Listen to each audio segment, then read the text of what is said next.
За шүүгчийн хараат тус байдлыг айгүй чухлаа. За зол зоё хоёр шүүгчдэр улсын дээд шүүхэд очих юм байна. За энэ хоёр шүүгчийн талаар бол би янз бүрийн юм дуулж байгаагүй.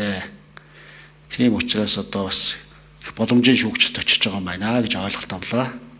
За тэгэхгүй бол одоо бас улсын дээд шүүхэд очиж байгаа шүүгч нар хэн нэгэн хүний нэрийг зүүж явдаг ийм урд нь байсан.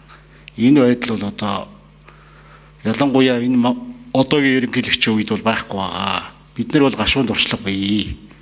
Үндэсний аюулгүй байдлын зөвлөл хуралдаад зав заалт болон улсын дээд шүүхийн шүүгчнэрийг бөөнөр нь халж исэн тохиолдолч бий.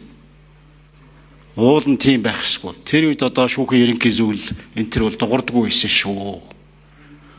Шүүхийн ерөнхий зөвлөл бол хуулиараа бол шүүхийн хараат тус байдлын талаар энэ хууль тогтоомжийг сайжруулах талаар байнга санаа оноогоо тавьж явах ёстой. Энэ талаар ярьж явах ёстой. Хууль тогтоогчид бид нар тэр болгон тэр юм мэдхгүй. Ийм үүднээс л би асуулт тодруулж асуугаад байгаа шүү дээ. Энэ байдлыг олон нийтэд ойлголтын зөв өгөх ёстой. Тэгэхгүй бол олон нийт за шүнжэнгөө гэртээ онсон шүүгч ийм өндөр салиа авдаг. Гэтэл одоо шүнжэнгөө жижүүрт гарсан юм чи яагаад ийм бага салиа авдаг вэ гэж ярьдаг байхгүй юу? Өчнөө олон эрх хэмжээгээ бол шүүгч нар бол хязгаарлуулдаг. Энийг одоо байнга тайлбарлаж өгч явах ёстой. Шударга саан тогтож явах ёстой. Шударга шүүхээр шүүлгүүлэх эрх бол Монгол улсын иргэн болгонд байх ёстой. Шүүхийн өмнө бүгд эрхтэг шээ. Гэтэл одоо шүүгч нар маань хараат тус байж чадж байна уугүй юу? Сүүлийн үед 10 жил нэг нам их барьсан. Хэтэрхий олонх байсан.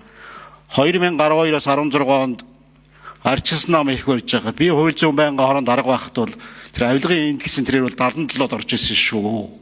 Тэр дөө шүүхэд итгэл бол маш их сайжирч ирсэн. Одоо бол сүүлийн үед бол тийм байхгүй. Авилгаар бол одоо та их сайжирч байгаа юм шиг ярьлаа. Шүүхийн ерөнхий зөвлөлийн дарга. Тийм биш ээ. Тэр оноо моноо бол яг л хэвээрээ байгаа шүү дээ. Тэр олон орныг эзлүүлдэг болоод ганц хоёр байр нааш цаашаа болж байгаа байхгүй юу? Ийм ойлголттой байж болохгүй шүү. За шүүхийн сахилгын хороон дээр бол одоо 5 жил ажиллачлаа.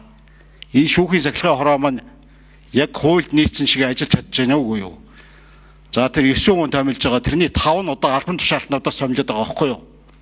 Энэ хүмүүс очихороо яг тэгж ажиллаж байна уу? Хин томилсон томилгоо байсан тэдний нөлөөллийг тэнд аваачаад шүүгчд нөлөөлөд байна уу гэсэн ийм асуултыг би тодорхойлох гээд байгаа шүү дээ. Энийг одоо энэ дээр бид нар ярьж явах хэрэгтэй. Сайжруулахын тулд одоо санаа оноогоо хэлж явах хэрэгтэй. Ийм л зүйлийг ярих гээд байгаамаа. Тэгэхгүй бол бас шүүгчд итгэл байхгүй болж байна. Тэр байтугай гүйцэх засаглаас сайд нар нь энэ шүүхэд болохгүй байгаа юм шиг энэ шүүх ингэж ажиллаж байна гэж ярьж байгаа. Хэрвээ тэгж хэлж л байгаа бол шүүх хараат тусаар ажиллах гэж хичээж байгаа байна гэсэн ойлголт байх ёстой. Шүүмжилж л байгаа бол.